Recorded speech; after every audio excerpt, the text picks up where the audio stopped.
Ajde sad lepo budite iskreni, pa priznajte, kad ste poslednji put čuli ovakav automobilski bariton, čisto mehanički zvuk, iz V8 bit turbo motora, 4 litre radne zapremine, 474 konjskih snaga i 600 Nm obrtnog momenta.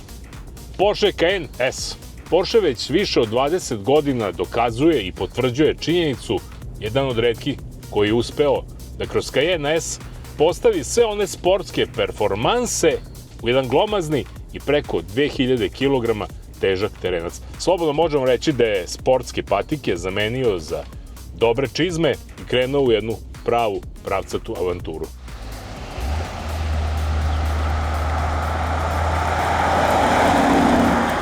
Danas imamo priliku da se malo podsjetimo tih dobrih, starih automobilskih vremena i osetimo šta znači ispod sebe imati pravi, moćan automobil koji ne pruža lažnu emociju, već zaista pušta taj zvuk. Ono što mene oduševljava, do sada smo imali priliku da kroz mnoge automobile imamo sintetizovan zvuk u kabini, da se osjećamo onako sportski, ali napolju ništa se ne čuje, samo ide neki dim kroz auspuh. Kod Porschea Cayenne S je to sasvim drugačije. Ono što čujemo unutra, čujemo i napolju, pa kad ako prebacite kao ja sad recimo u nižu, dodate gas, tu onako baš većina čula počinje da podrhtava. Jer živimo u vremenu kada motori postaju softver, sve je digitalizovano, a ovde još uvijek imamo metal, cilindre, turbine, auspuh i miris benzina. Sad, što se spoljašnosti tiče, u principu to i mogu da prigovorim Porscheu da nisu mnogo učinili na tome da Cayenne nekako modernizuju u smislu da bude drugačiji od onih prethodnika, što je na neki način i prihvatljivo, zato što, ajde kažemo, porodica Porsche Cayenne neće se osjećati loše zato što se ne nalazi u novom modelu. Ono što je kod novog modela evidentno, to je da je nešto malo više digitalizovan nego prethodnik. Sada imamo 3 monitora, digitalni instrument tablu, monitor infotainmenta ispred vozača i monitor ispred suvozača koji vozač apsolutno ne vidi iz prostog razloga da dešavanja na monitoru ne bi odvlačila koncentraciju sa puta, budući da već imamo dovoljno gedžeta ispred sebe, ali i vrlo interesantan analogni sat, odnosno štopericu, koja nema nikakvu funkciju u današnje vreme kad sve radimo na mobilnim telefonima, ali daje upravo onaj šmek onih vremena o kojim sam malo čas pričao. Takođe je digitalizovani panel za klimatizaciju, mudro su tu uradili, ne čačka se ništa po ekranu infotainmenta, već jednostavno ovdje imamo taktilne komande i ono što je jako važno je u sredini imamo točkić za regulaciju jačine zvuka u kabini, što znači da i suvozač u ovom Porscheu ima neka svoja prava, pa čak i privilegije ako uzmemo u obzir ovaj monitor koji se nalazi ispred njega. Sedišta su ogromna, glomazna, malo tvrđa nego što bi želeo, dugačka su, ali istovremeno imaju izuzetan bočni oslonac, kako i dolikuje Porscheu, ili jednostavno ovaj automobil voziti polako i sporo nije pravo zadovoljstvo, jer jednostavno ovaj automobil traži vatre, traži nešto brži ulazak u krivinu, jer je fantastično podešan, fantastično izbalansiran i zato je uporište za telo vrlo bitno. Pogon je naravno 4x4 uz 8-stepeni Tiptronic menjač, koji bi mogao biti nešto moderniji, ali u odnosu na ovaj motor sa 8 cilindara i u odnosu na ovu konfiguraciju samog automobila koji je gotovo potpuno mehanički, 8-stepeni automatski menjač savršeno dobro radi ono što je najpotrebnije.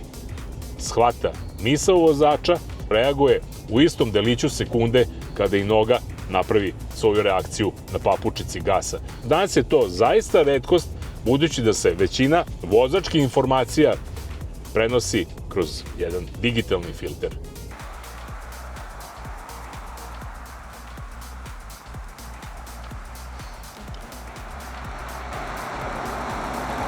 Porsche Cayenne S je izbalansiran fantastično, jednostavno kada uđe u krivinu nemate ni jedan problem da li će on iz nje izaći ukoliko ste dovoljno hrabri i vešti da držite papučicu gasa onako muški pritisnuto.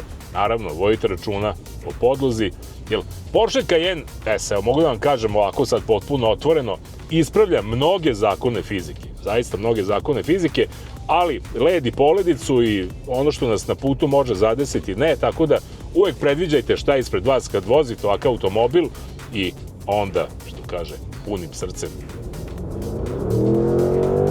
napred. Naravno, poštujte ograničenja, a kada smo kod ograničenja, maksimalna brzina kod Porschea Cayenne S nije limitirana, postiže 274 km na sat maksimalne brzine, a do stotke stiže za 4 sekunde. Da vas podsjetim, težak je skoro 2200 kg. Budući da je Porsche Cayenne S dugačak bezmalo 5 metara, logično je da i na zadnjoj klupi ima dovoljno prostora, dobro je dizajnirana i ostavilo je dovoljno prostora i za prtljažnik koji u osnovi ima nekih 550 litara, mogao bi biti veći za ovu kategoriju. Ono što me posebno oduševljava to je da je izuzetno dobro izolovano podvozje, dakle bez obzira kakav nam je kolovoz ispod točkova, nećemo čuti gotovo ništa, kao da lebdimo na nekom vazdušnom jastuku, što zapravo jeste činjenica, a kada želimo nešto da čujemo, dovoljno je samo pritisnuti papučicu gasa i eto ga prava jedna simfonija za mušku, pa i žensku vozačku dušu. Sad na kraju verovatno ćete se zapitati, a cena? Cayenne se nikad nije kupovao racionalno, ljudi moji. On se kupuje jer želite Porsche. Ovaj Cayenne S je možda i poslednji automobil te vrste, jer sledeća generacija dolazi kao električna. A V8 motor, hteli mi to da priznamo ili ne, odlazi u penziju. I umalo da zaboravim, dobar deo prijatelja me pita, a koliko troši? To je stvarno jedno suvišno pitanje kada je Porsche u pitanju, a moj odgovor je, vidi, za ovih 10 dana testa potrošio sam sve ono što sam uštedeo na električnim automobilima. Ako hoćete baš u nominalnim nekako ciframa, kod umerene vožnje, potrošnje između 12 i 15 litara, benzina na 100 pređenih kilometara, ako ga malo očepite, recimo ovako, lako ide i do 18. I zato ovaj Cayenne S nije samo proizvod, on je zapravo pregled jedne epohe. Poslednji čisti benzinski SUV pre nego što elektrika preuzme glavnu ulogu. I na kraju svega ide pitanje da li je racionalno kupovati ovakav automobil. Odgovor nije. Postoje jeftiniji, postoje moderniji, postoje tiši, ali ne postoji mnogo automobila koji izazivaju emociju kao Porsche Cayenne S. A dobro znamo da je i onaj emotivni deo mozga i iracionalni deo mozga potpuno izjednačen, a nekad i veći u odnosu na onaj racionalni deo, pa je zato ovo automobil koji se kupuje srcem. Košta, pa evo onako da pretvorim to u kvadratne metre, jedne garsonjere u Beogradu na vodi, to je cena ovog Porschea, za razliku od one garsonjere koja stoji na istom mestu i koju ćete nekom izdavati. Porsche Cayenne S će vam doneti upravo ono što vam u životu treba, a to je zadovoljstvo, radost i potvrda onoga što kažu psihoanalitičari, kada se sedne u Porsche, 80% svih životnih problema nestaju. Šta treba više? A ono što vam ja savjetujem, ako možete, kupite Porsche Cayenne S, uživajte, život je kratak, a jednog dana kad više ne budete mogli da ga vozite, prekrite ga belim čaršafom, ostavite generacijama koje dolaze da vide kakav je deda frajer bio.